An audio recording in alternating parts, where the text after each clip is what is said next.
Welcome to another edition of LIMRA Unplugged. Today, I'm talking with Brandon Carter, who's the president of USAA Life Insurance Company.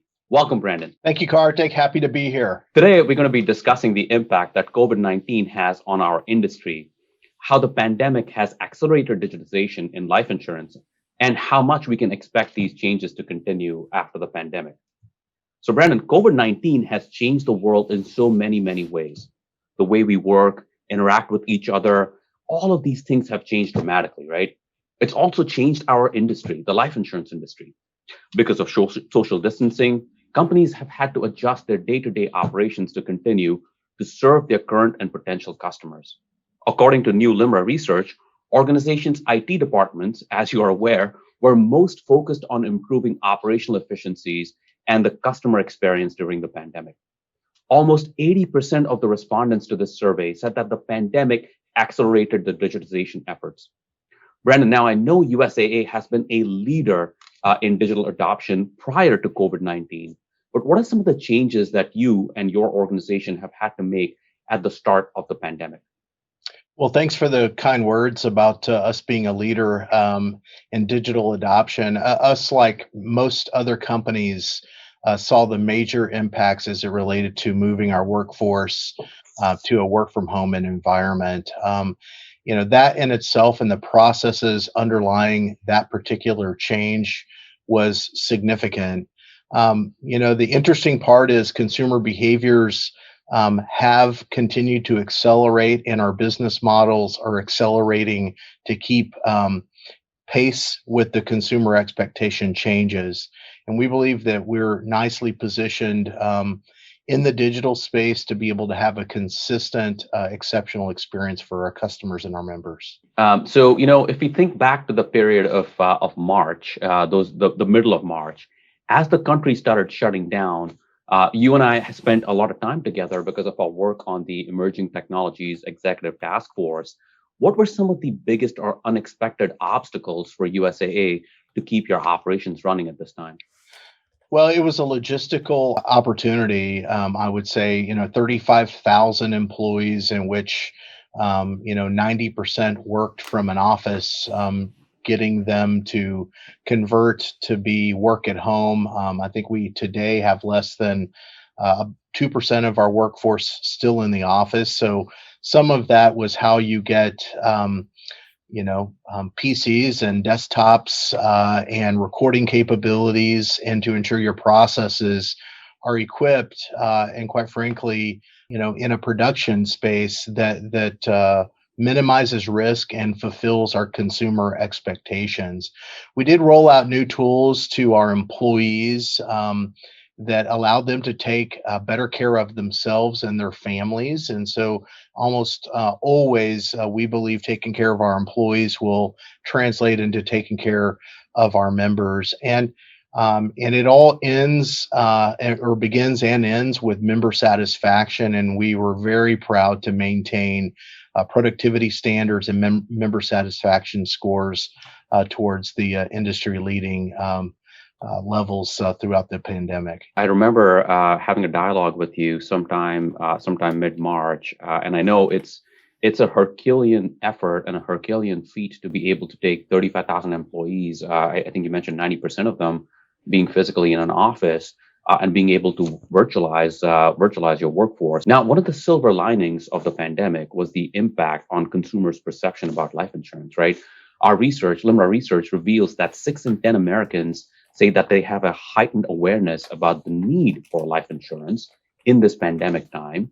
And about a third say that they are more likely to buy life insurance specifically because of COVID-19. In your impression, Brandon, how does the industry effectively engage with these potential new customers? Well, sure. Yeah, I mean, first off, it is just a tragic time for the world, and certainly America, as we've had just unbelievable loss of life. And this is what our industry stands for and was built for, is to be able to have these times and to be able to comfort and provide support for families where loss of life has occurred. There's no doubt that the increase in awareness is alive and well in this industry, and we at USA have seen an uptick, certainly in demand for our products. What is interesting is, even though the demand is up, the expectations of our members are also up.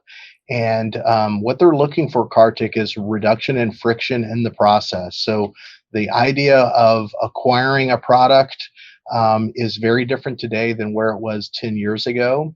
And so as an industry, we're working to accelerate underwriting, certainly using big data and electronic medical records to be a surrogate for medical exams, which quite frankly have been a very difficult process to get paramedical examiners over to customers' homes during this time. So it has accelerated, I believe, our digitization or move to digitization in this industry.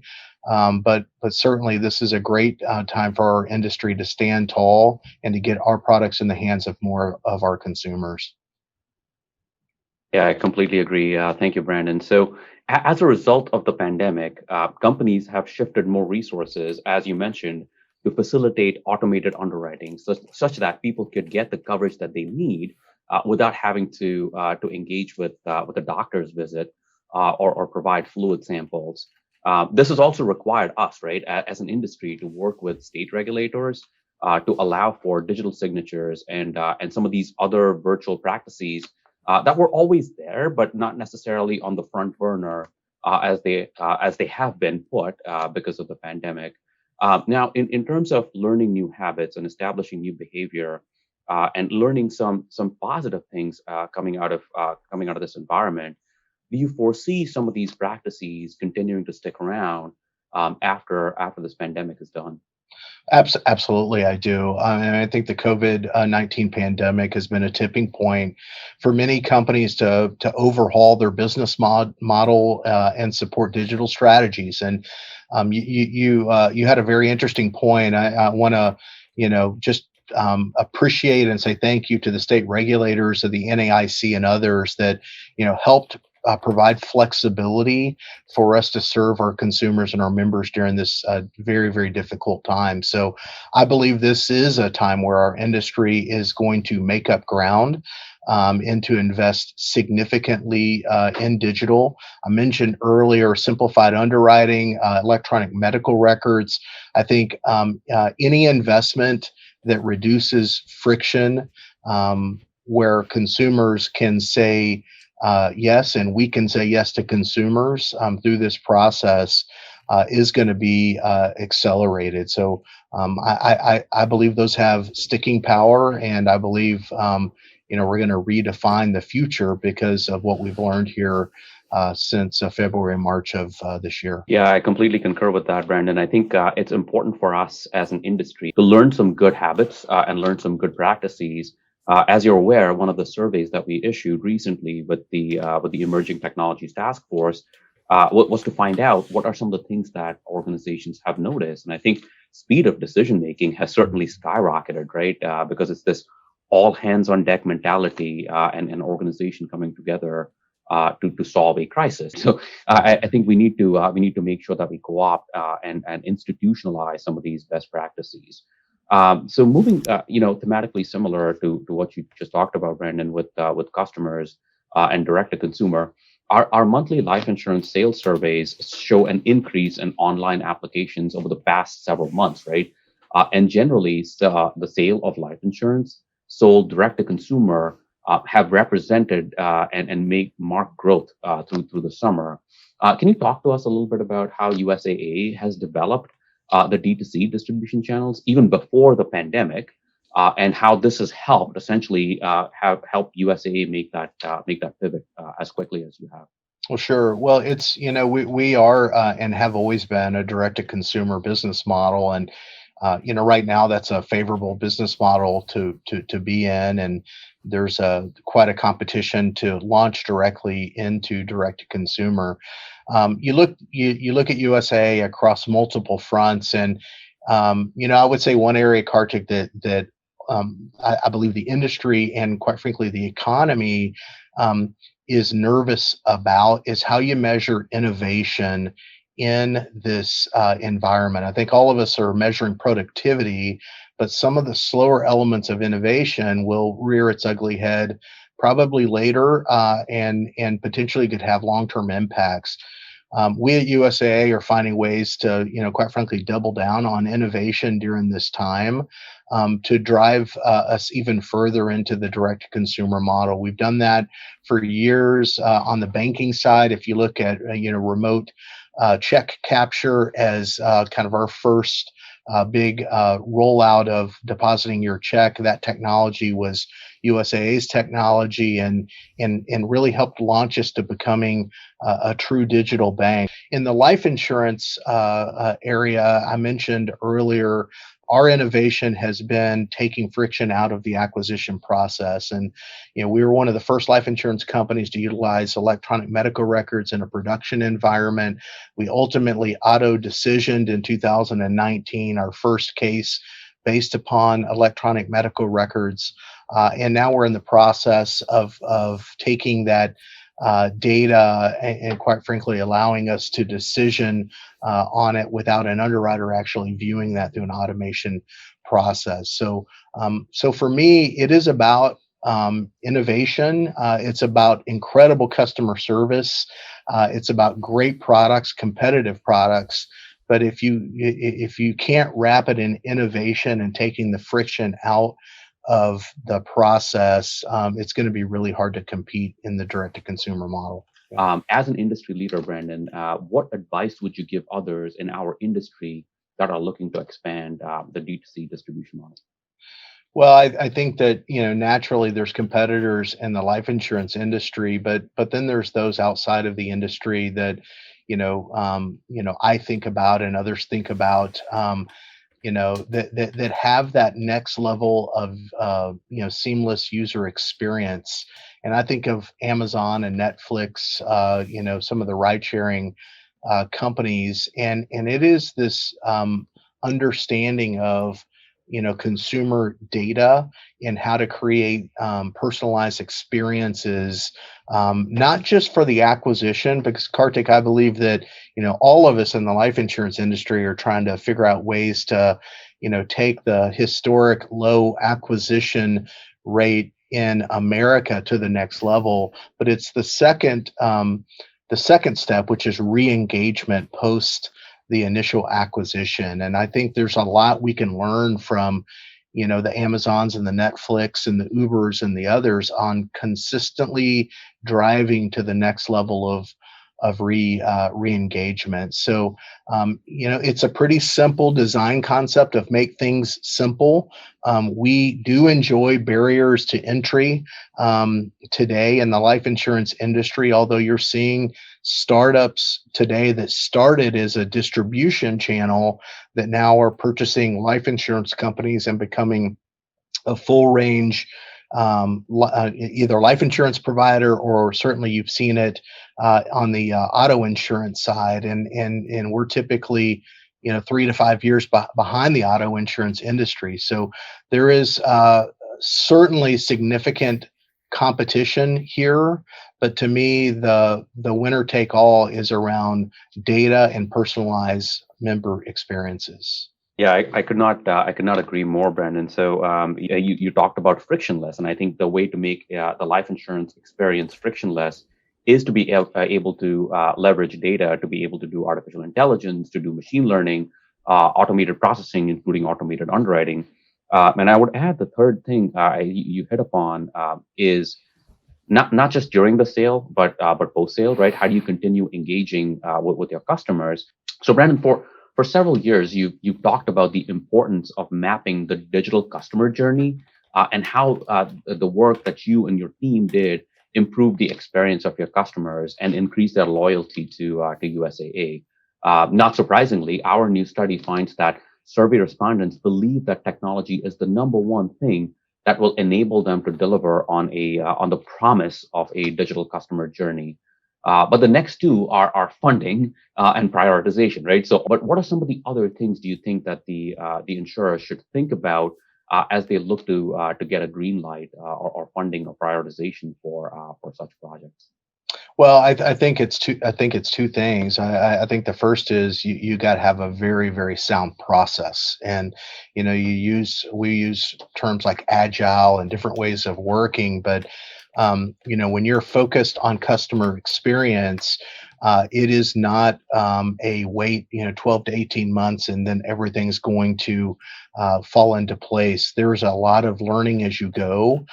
There's a lot of quick releases that allow you to A/B test and quite frankly find your way into what success looks like. The great part about a digital customer journey is digital is always on. It's always consistent, and you will know pretty quickly if your customers are enjoying or not enjoying that process. So you have the ability to pivot, and you have the ability to, quite frankly, double down in areas that you wouldn't know through an agent-based experience, or even a direct-to-consumer non-digital experience. I think the second piece is, if you want to find out where someone's priority is, follow the money.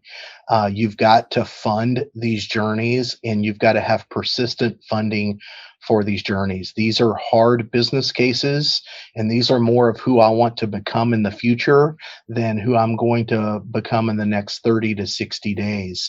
And for many of us business minded leaders, that's hard to wrap your head around when you want to see an immediate return. This is about brand, and this is about playing the long game to become a company and an experience that cannot be displaced, and that's where we're focused at USAA. So in essence find ways to prioritize our investments as it relates to our customer journeys, and as quite frankly as a startup and as a protected course of action, so that we can ensure that we get the care and feeding we need to become the company that we need to become. So I think you're spot on, Bren. I do think that organizations that had invested in agile at scale, nailing those processes down, just fostering that sense of communication and collaboration, to the maintenance of discipline, on having a set process with customers as their true north, have certainly had an easier go of virtualizing and continue to sustain their organizations thriving through this pandemic. So, how do you think companies will be able to co-opt and leverage technology in the short term to move the needle, to help people protect more families? And what do you think are some of the more longer term, audacious, ambitious goals that companies should try and achieve using technology? Well, that's a really good and robust question.